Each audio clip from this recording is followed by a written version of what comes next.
Nous allons voir dans cette vidéo comment fonctionne le cerveau et la mémoire. Le processus qui conduit à la mémorisation comprend 3 étapes.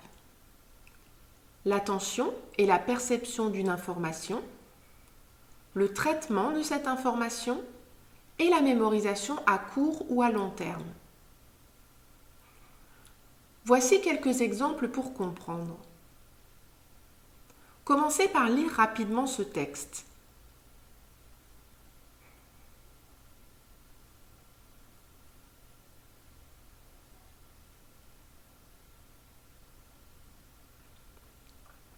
Avez-vous compris ce que vous avez lu? C'est le principe de la lecture rapide. Si vous savez lire couramment, vous n'avez plus besoin de lire toutes les lettres d'un mot pour le comprendre. Voici un deuxième exercice. Lisez rapidement ce texte. Avez-vous remarqué quelque chose?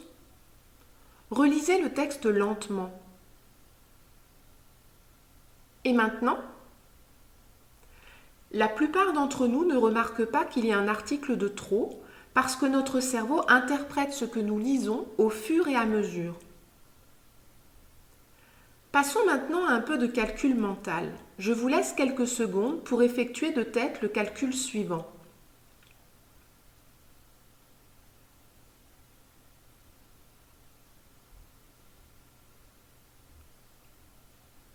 Combien avez-vous trouvé? 5000? 4100? La plupart des personnes additionnent correctement jusqu'à 4090, mais terminent avec un résultat de 5000 au lieu de 4100. En fait, la succession de plus 1000 dans le calcul fait que le cerveau s'habitue aux milliers et relâche son attention. La réponse 5000 lui est plus confortable. Elle lui semble en quelque sorte plus logique. Passons maintenant à des exercices de mémorisation. Mémorisez les lettres suivantes. Vous en souvenez-vous? Oui, très bien. Mémorisez à présent ces lettres.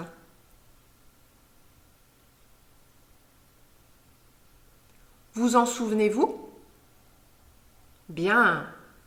Continuons. Mémorisez la suite de lettres suivantes.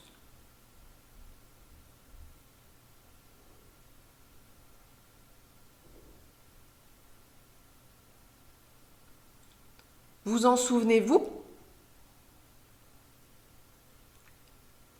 La plupart des personnes ne peuvent pas mémoriser une suite de lettres aussi importante. La mémoire à court terme est limitée à plus ou moins 7 éléments sans relation entre eux, comme dans l'exemple T, X, B, R, G, A, J qui comportait 7 lettres. Essayez à présent de mémoriser cette suite de lettres. Vous avez réussi? En fait, ce sont exactement les mêmes lettres que précédemment, dans un ordre différent.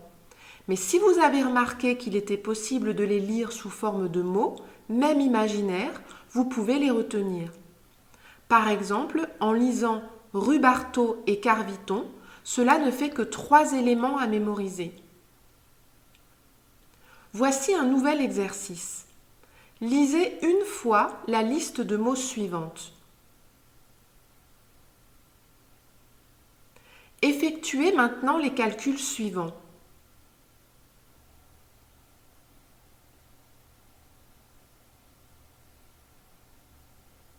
Quel mot avez-vous lu précédemment?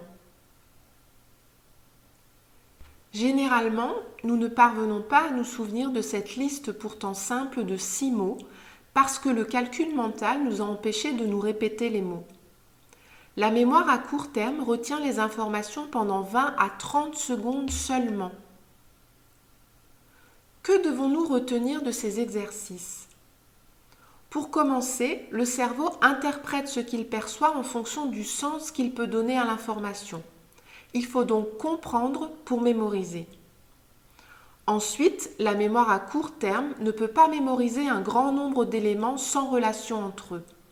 Il faut donc regrouper et structurer les éléments d'information entre eux pour les mémoriser.